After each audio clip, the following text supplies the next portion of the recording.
In the headlines, Inspector General of Police patrols Abuja-Kaduna Highway, deploy more men to ensure adequate security.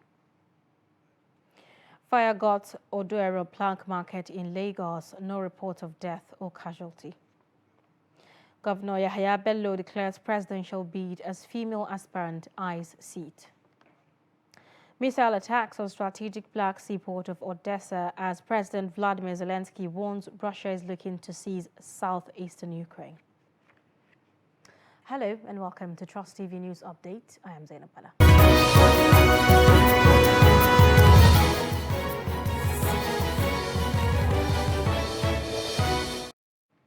Hello and a warm welcome.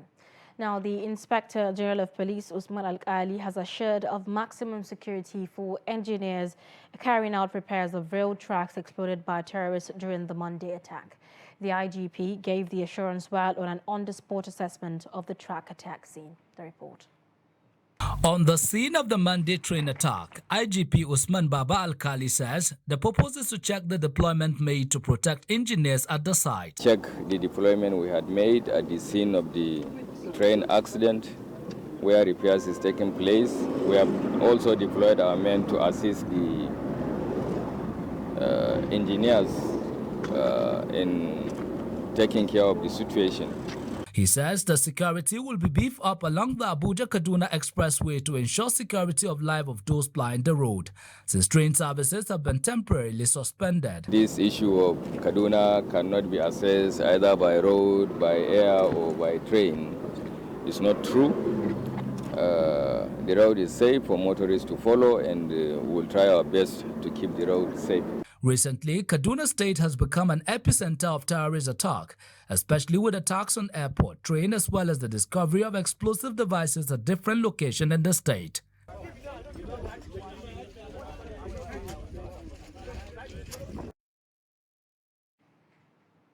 Meanwhile, the Nigerian Railway Corporation has declared 21 people missing in the bombing of a Kaduna-bound train.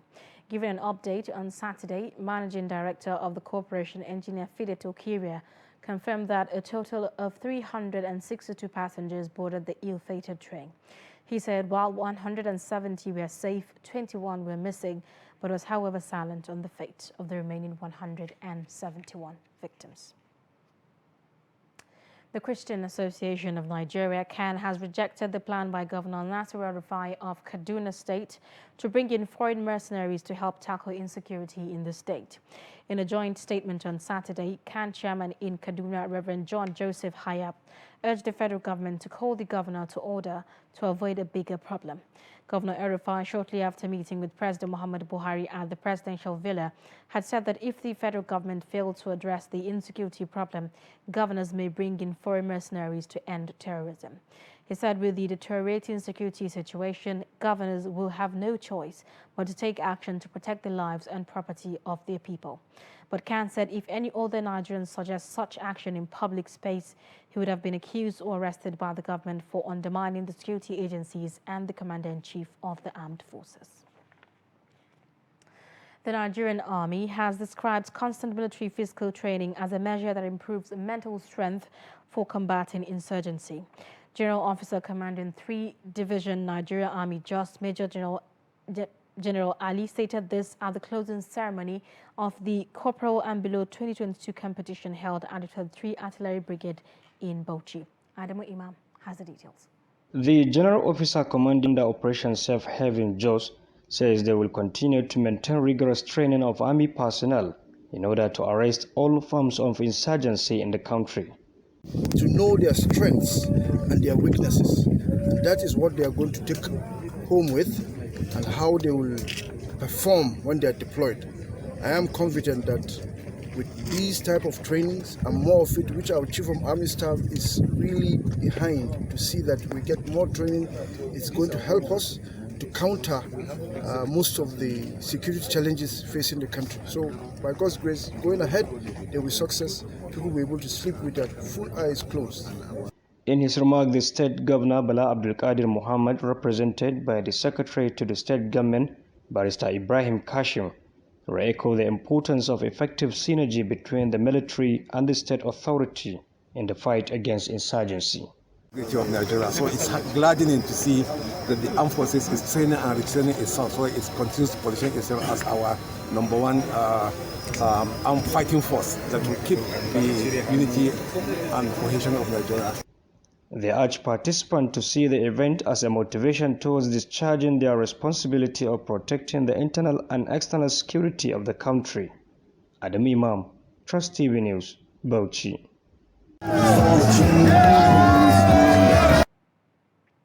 Elsewhere, fire on Sunday gutted a plank market at Oderon bus stop, Ogba, Ikeja, Lagos. Confirming the incident, Director of Lagos State Fire and Rescue Service, Adeseye Margaret, said the Lagos State Fire and Rescue Service is currently battling the inferno.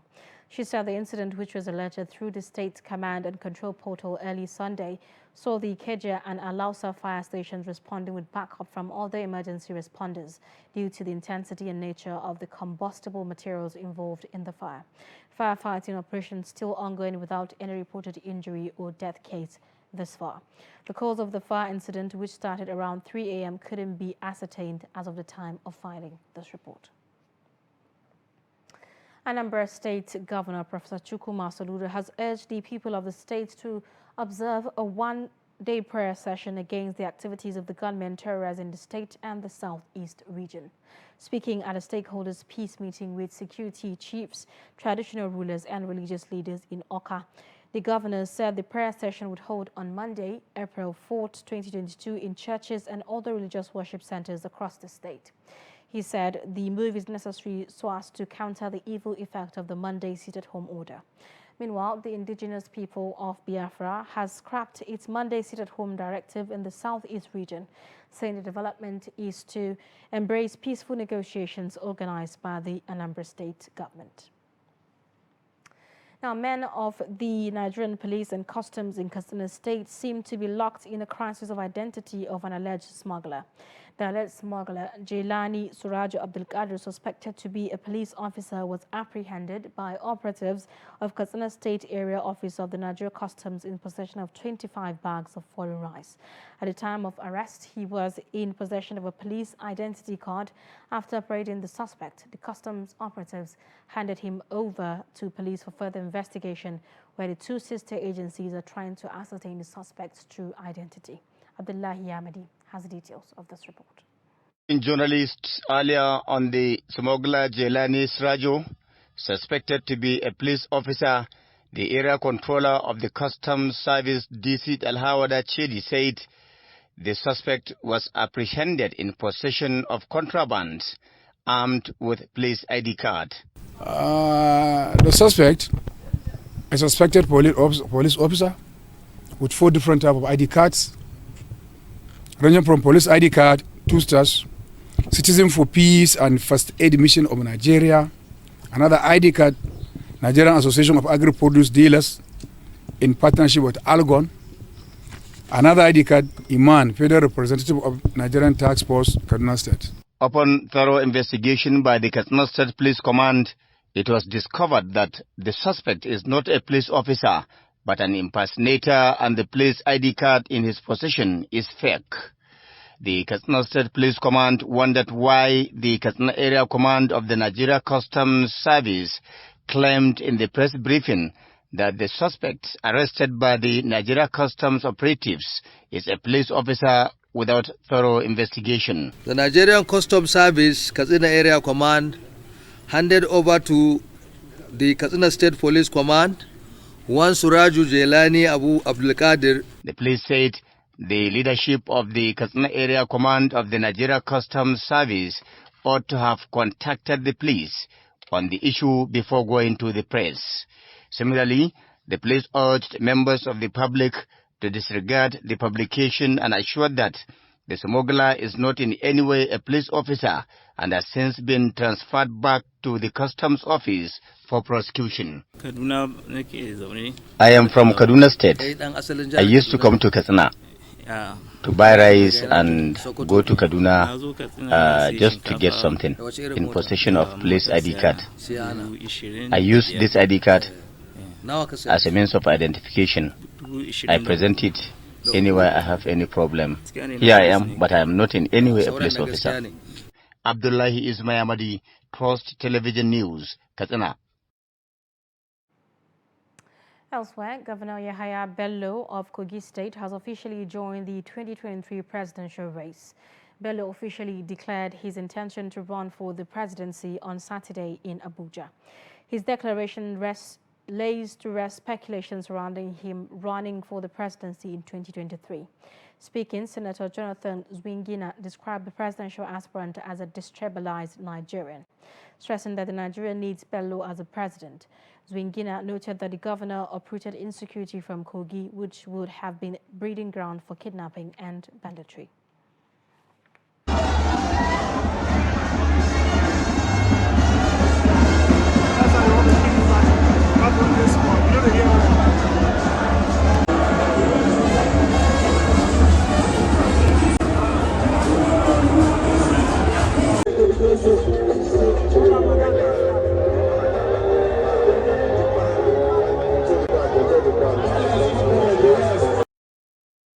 Now, a Kano-based journalist, Nana Jibril, has declared her intention to contest for the president of Nigeria.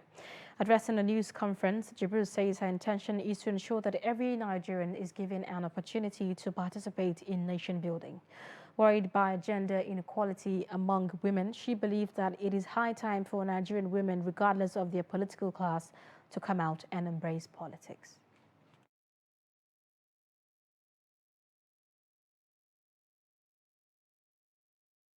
Intention known, despite the fact that I have done that since on the 8th of March 2022, International Women's Day.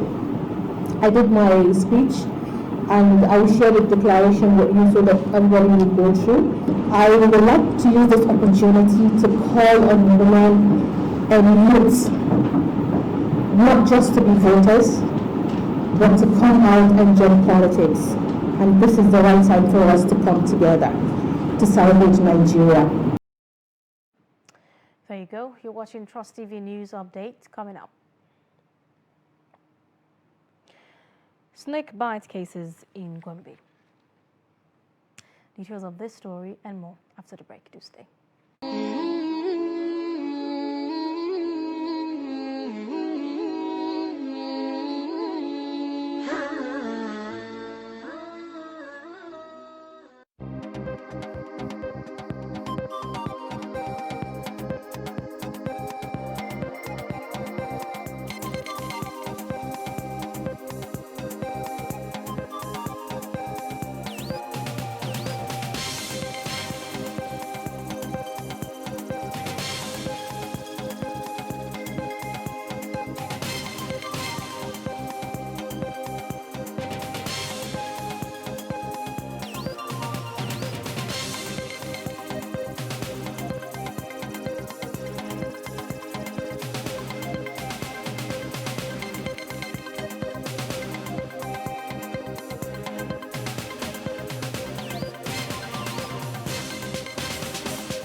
Welcome back. If you are just joining us, this is Trust TV News Update. Here are our top stories. Inspector General of Police patrols Abuja-Kaduna Highway, assures of adequate security along the highway. Fire got Adoeron Plank Market in Lagos, no reports of death or casualty. Still ahead, residents of Bauchi want the federal government to halt rising prices of essential commodities and implement consumer protection policies in the country. The residents made the call against the background of hike in price of goods and services as Ramadan fast commences. Adamu Imam completes the story. Our subsequent bulletin. Now, amid concern over the cost of anti-snake venom, ASV, one of the largest snake bite treatment centers in Nigeria, is offering free medical care to victims of snake bites. Authorities at the Snake Bite Treatment and Research Hospital, Kaltungo, Gombe State, say the free medical care is equal to the 2,000 doses of anti-snake venom they received from the Northeast Development Commission, NEDC. Ibrahim Ismail visited the center and files in this report. About 188 patients were admitted here between March and early April 2022. Most of these patients are herders and farmers in rural areas, and some of them may find it difficult to buy the anti-snake venom. I was bitten by a snake at 3 p.m. I returned home, then they took me to the hospital on a bike, and I was given medicine and treatment. Now I have recovered thanks to the doctors. I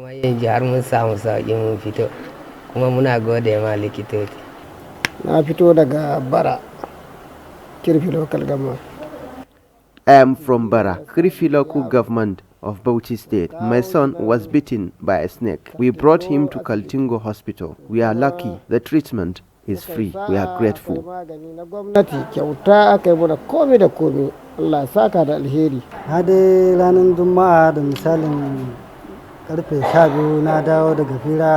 On a Friday night around 12 a.m., I returned home. I felt like something had pricked my leg.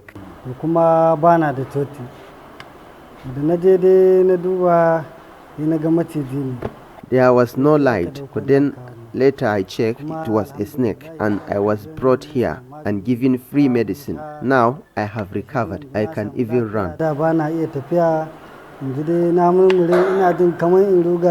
Workers here said there is at least a decrease in the number of cases that they have received this year compared to what was obtainable at the same period last year. The management said it is ready to continue to offer free treatment to patients. They usually come, and if you ask them to buy the medication, it's going to be difficult for them. For instance, we have one case that we had to give 5 vials before she became stabilized. So if you would put a market price to that, she would have bought, just for the antivenom, she would have bought what, 200,000 naira. So you can imagine. Gombe State government, through the Ministry of Health, confirmed that the hospital will be upgraded to an international standard. We are building a serpentarium where snakes will be kept. We also have a laboratory where investigations will be conducted for day-to-day then laboratory for research on snake bite envenomation, and then the possible production of anti-snake venom. For decades, the Kaltungo Snake Bite Treatment and Research Institute has been treating patients from across Nigeria. From Gombe, Ibrahim Ismail reporting for Trust TV. In a very disheartening story, a newborn baby boy abandoned in Lafia, the Nasarawa state capital, has been found with a note from his supposed mother. Trust TV learned that the baby that was abandoned at a residential area of the city was found around 10 p.m. on Thursday evening. Narrating the incident to our reporter, a resident of the area, Fatima Muhammad, explained that the attention was drawn to the abandoned baby by some passers-by. According to her, the baby was abandoned alongside a letter indicating that the mother presented his child as a gift to a resident of the area, Wan Muhammad Yaru. The police public relations officer in the state, ASP Ramhan Nansel, said the matter was reported at B Division, adding that the baby has been handed over to the State Ministry of Women Affairs. Now, the Permanent Secretary, State House, Tijjani Umar, at the weekend led a team of management staff on an on-the-spot assessment of the current state of facilities in State House Dodam Barracks, the former seat of government in Ikoyi, Lagos.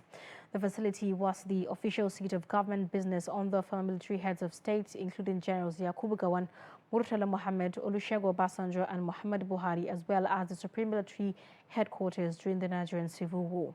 Speaking at a town hall meeting with the staff in Lagos, the Permanent Secretary said the presidential facilities in the State House, Dodam Barracks at Ribadu Road, Ikoyi, will receive the necessary attention to make them active, functional, and effective in delivering services.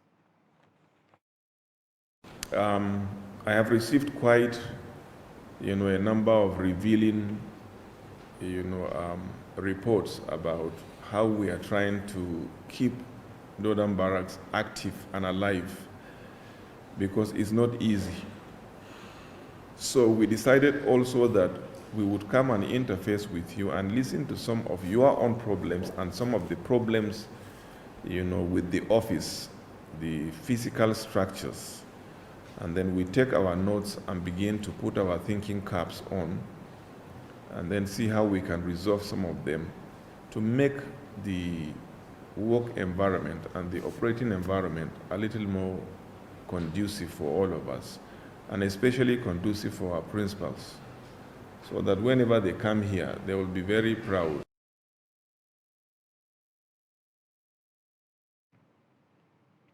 And on the foreign scene, Ukraine says it has regained control of the whole Kiev region after Russian forces retreated from key towns near the Ukrainian capital.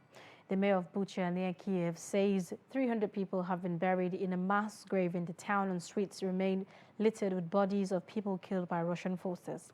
Ukrainian President Volodymyr Zelensky says retreating Russian troops are leaving behind landmines, creating a catastrophic situation. Ukraine's top negotiator in peace talks said Russia had verbally agreed to key Ukrainian proposals.